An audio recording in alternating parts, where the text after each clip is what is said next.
Oi, meus amores, como é que vocês estão? Tudo bem? Saudades de vocês demais, né? Mas vocês sabem que a gente tá assim, se vendo por aqui por uma boa causa, certo? Mas é importante que a gente saiba que nós não estamos de férias, nós estamos com saudades sim, mas é preciso continuar o trabalho, né? Então, é preciso que a gente continue nosso trabalho que a gente começou a desenvolver. Por isso que nós estamos aqui nesse encontro maravilhoso, onde a gente vai poder dar continuidade ao projeto em que nós estamos, certo? Para que a gente não pare. Então, se liga aqui comigo, vem aqui, preste atenção no que eu estou falando, que a gente vai trabalhar tema muito importante hoje e eu preciso da ajuda de vocês. Certo? Apesar da saudade que tá grande, nem me fale, certo? Hoje nós vamos falar sobre o quê? Como vocês sabem, nós estamos no livro de quê? Diga aí, tô escutando daqui, né? Nós estamos no livro de Noções de Enfermagem, um livro que vocês adoram, e a gente vai falar sobre sinais vitais hoje. Olha que maravilha, né? Então, claro que em Noções de Enfermagem a gente ia trazer para vocês sinais vitais. Onde é que eu encontro esse conteúdo, professora? Vamos usar o nosso material, como a gente sempre diz em sala, que a gente precisa usar. Então, abram aí o material de vocês. Se vocês não leram nada antes, vocês precisam dar uma lida para depois vir olhar nosso conteúdo online, para que fique tudo alinhadinho, certo? Então, a gente encontra lá no capítulo 17 do livro, lá de Noções de Enfermagem, página 80, o capítulo de sinais vitais, tá? Então, dá uma lida, dá uma checada para dar tudo certo e alinhar bem direitinho. E vem, corre para cá comigo que tá começando, certo? Vamos lá. Então, gente, hoje, como eu já falei para vocês, nós vamos falar sobre sinais vitais, né? E aí, só para a gente conversar, vocês sabem, a gente discutiu sobre isso, mas o que é que são esses sinais vitais? Então, falar sinais vitais. O sinal vital, gente, nada mais é do que um sinal de vida. O nome já está dizendo, sinal vital, sinal de vida. E esse sinal vital, ele vai representar para nós parâmetros, ele vai nos dar parâmetros de como o indivíduo está, de como está a saúde de maneira geral dele, o estado naquele momento dele, certo? Então, por isso que é muito importante que a gente saiba aferir esses sinais vitais e conheça os parâmetros, que é o que a gente vai conhecer hoje, certo? Alguns vocês já sabem, a gente já tinha até trabalhado em outros capítulos, né? Mas a gente vai enfatizar isso para ficar bem fresquinho para vocês. Então, nós temos 4 sinais vitais, como já sabem. Nós temos a temperatura, o pulso, a respiração e a pressão arterial. Cada um tem suas particularidades que precisam ser organizadas na cabecinha de vocês, tá bom? Então, nós vamos ver um por um, para que fique tudo claro. Vai acompanhando no material, porque está bem na sequência do material, para vocês não se perderem, certo? Então, primeiro sinal vital que nós vamos falar, que eu acho que é o mais conhecido, né? O que todo mundo fala, é a pressão arterial. Então, o que é um sinal vital, pressão arterial? Nada mais é do que a mensuração. Então, através da pressão arterial, eu vou conseguir mensurar, né, a força, a pressão lá que está batendo sangue nas minhas artérias, certo? Então, não é no coração diretamente que eu consigo mensurar a pressão, né? Eu vou ver através de uma artéria, um vaso periférico, mas como na artéria a gente tem um sangue que pulsa com muita força, que pulsa com bastante intensidade, eu consigo ter uma noção, uma mensuração de maneira indireta lá da força de contração e relaxamento do coração, certo? Nós vamos ver que a pressão ela tem 2 valores. Vocês sabem disso, meu povo, pelo amor de Deus. A gente vai lá numa UPA, num canto verificar. Passou mal, chegou lá. Não existe lá aquela pressão. Sua pressão está quanto? 40. Não, tem que estar 40 por alguma coisa, 12 por alguma coisa, né? Sempre tem que ter 2 números. Então, esses 2 números, que a gente está vendo aqui os parâmetros, né? O que é que significa eu dizer assim, minha pressão está 9 por 6. Minha pressão está 12 por 8. Quer dizer que esse primeiro número, né? O primeiro, representa a sístole, que é o movimento de contração do coração. Então, é a pressão sistólica. E o segundo valor representa a diástole, que é o movimento de relaxamento. certo? Então, a pressão, ela mensura esses dois valores. E a gente tem terminologias. Nós utilizamos termos que vocês já conhecem, né? Pelo amor, eu nem venho dizer que conhece, vocês conhecem. A gente trabalha bastante, até em outros capítulos do curso de vocês. Então, a gente trabalha com os termos que chama de hipertensão, hiper de aumento, quando esse paciente tem uma pressão acima da média, que é o que seria normal. Professora, então, o que é que a gente considera normal? Me lembra aí que eu não estou lembrada. Vamos relembrar, né? Tá aí, valores de referência para a pressão arterial. Então, a gente considera normotensão, de normalidade, pressões que podem variar de 9/6 até 13/8, certo? 13/9, quase 13/9, por aí.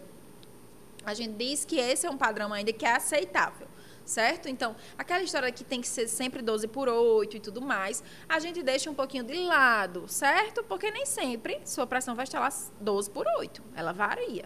E essa variação é normal se estiver dentro dessa faixa de normalidade que está aí e que vocês também têm no material, certo? Por isso que é importante vocês estarem acompanhando aí. Quando a pressão está abaixo, a gente chama de hipotensão. Quando está acima do normal, a gente chama de hipertensão. Então, hiper de aumento, hipo, abaixo, certo? E é importante que a gente saiba que a pressão, como alguns outros sinais vitais, variam com a idade. Então, é comum que, por exemplo, a criança tenha uma pressão diferente do adulto. Geralmente, a pressão da criança é mais baixa, né? E o idoso, às vezes, pode até ter uma pressão um pouquinho mais alta e nem ser considerado ainda patológico, certo? Próximo sinal vital, pulso, né? Então, quando a gente fala de pulso, o nome já está dizendo lá, ó, que é a frequência cardíaca. Então, eu vou mensurar a frequência lá de batimentos cardíacos, também através de artéria, certo? Então, lá na pressão, a gente utiliza também a artéria e aqui no pulso também. Vou pegar onde tiver artéria no meu corpo, certo? Então, onde tem artéria, tem pulsação. Eu poderia mensurar em qualquer uma, mas a gente tem alguns preferenciais, que são pulsos mais, vamos dizer assim, utilizados, com mais seguranças, né? Algum é mais central, nós vamos ver o carotídeo, que ele é central, então ele é mais fidedigno para situações de urgência, por exemplo. Então, aqui nós temos a foto dos locais de aferição de pulso. Como eu disse, são vários, mas esses dois primeiros, o radial e o carotídeo, são os mais importantes, tá bom? Radial, a gente lembra lá do osso do rádio, né? Do antebraço. Por isso que o nome da artéria chama-se radial. Ele a gente utiliza numa situação que o paciente não está em urgência, está tranquilo, posso verificar em casa, está lá consciente e não tem risco de estar em parada. Se o paciente está desmaiado, desacordado, se é uma urgência, a gente prefere o pulso carotídeo ou na carótida, que é esse aí que vocês estão vendo aí a foto do pescoço. Não se preocupe que nós vamos praticar isso, certo? Nós vamos ter práticas sobre isso e até já tivemos algumas, né? Vocês lembram? E aí o carotídeo, por ser um pulso mais central, mais perto do coração, oxigênio no cérebro, né? Que é um órgão muito importante, ele sim a gente usa nessas situações de urgência, certo? Mas a gente pode verificar em outros locais também, como vocês estão vendo aí, o pulso. Quanto é normal, professora? Pulso normal é quanto? Adulto 60, 100, adulto 60, 100, adulto 60, 100. Não esqueçam. Então, é normal que em 1 minuto, por minuto, o coração da gente, né, o pulso da gente, varie de 60 batimentos por minuto a 100 batimentos por minuto. Certo? Criança e bebê pode ser mais agitado, mais acelerado, e não tem problema nisso. Isso é muito importante que fique claro, porque às vezes algumas mães se desesperam, a gente tem que explicar, não, olha, é normal, é fisiológico, certo? Então, lembrem disso, criança pode variar aí de 80 a 120 batimentos por minuto e bebês de 100 a 160 batimentos por minuto, tá? E não tem problema quanto a isso. Terminologias do pulso. Então, quando a gente diz que o pulso está lá dentro da normalidade, a gente diz que ele está normocárdico. Então, o que é o normal? O adulto de 60 a 100, certo? Então, a gente usa essa terminologia de normalidade de 60 a 100. Então, está normocárdico.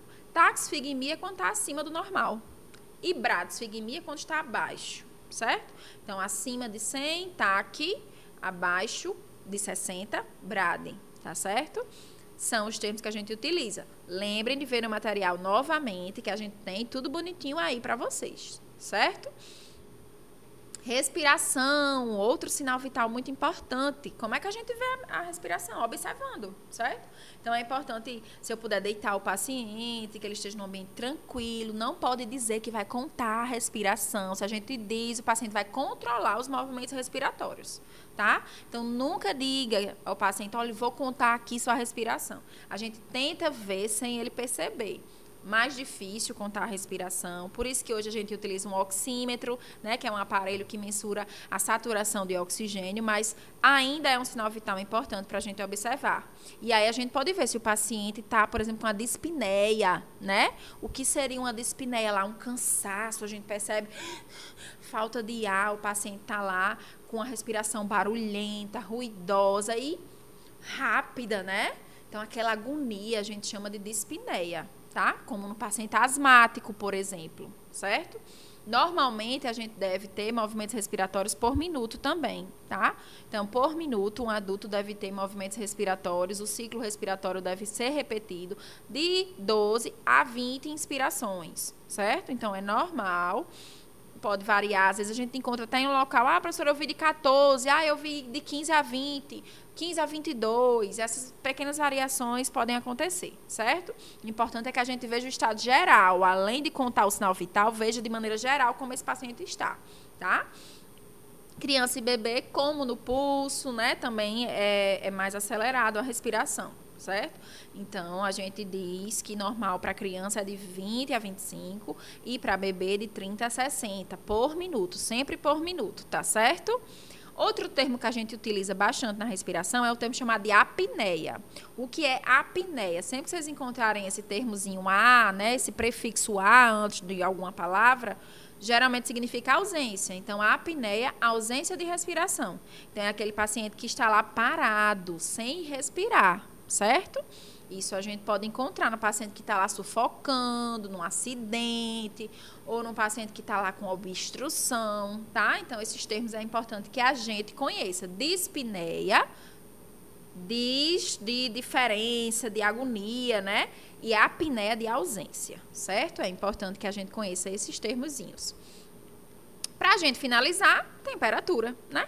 A temperatura é um sinal vital também muito importante. A gente sempre considera a temperatura, principalmente para criança, para ver se está bem, se não está com febre, mas a gente adulto também tem uma temperatura ótima, certo? Quando eu digo temperatura ótima, é a temperatura normal do nosso corpo, temperatura basal. Então, normalmente a gente tem que estar ali, ó, afebril, onde está escrito aí afebril. Então, nossa temperatura tem que estar de 35,8 a 37,2. Acima disso é um quadro febril e acima de 37,3,5 a gente já considera febre, tá? Febrão mesmo, aí acima de 40, febre muito alta, acima de 40, mas 37,8, 37,5 a gente já pode considerar febre, tá? Lembrem que a gente pode aferir temperatura tanto na axila, quanto na região retal, quanto na boca. Já falamos sobre isso em outras aulas e eu deixei claro para vocês, não foi? Gente, então é isso, tá? Essa noção dos sinais vitais, esse conteúdo maravilhoso que a gente preparou com todo o carinho para vocês. Vocês vão receber um exercício de fixação que o CRA vai enviar para vocês. Vocês não podem esquecer de fazer. Assim que receber, já manda de volta, porque é a partir desse exercício que a gente vai conseguir contabilizar a frequência, né, pontos extras para vocês, tá bom? Então, o exercício deve ser feito. Fiz com todo carinho, vou corrigir pessoalmente, tá bom? Então, vocês têm que fazer. Não esqueçam de fazer e enviar, sempre que vocês receberem, certo? O que é que nós vamos ver no nosso próximo encontro? Vamos ter próximos encontros, né? Então, nosso próximo encontro, nós vamos falar sobre a alimentação e a nutrição do paciente. Então, muito importante, um tema muito relevante, que a gente se encontra para debater e falar sobre isso. Tá bom? Então, fiquem ligados nos grupos de WhatsApp, nas ligações das meninas do CRA, para a gente não perder esse contato, certo? Estamos com saudades de vocês. A gente se encontra no nosso próximo encontro, no nosso próximo conteúdo.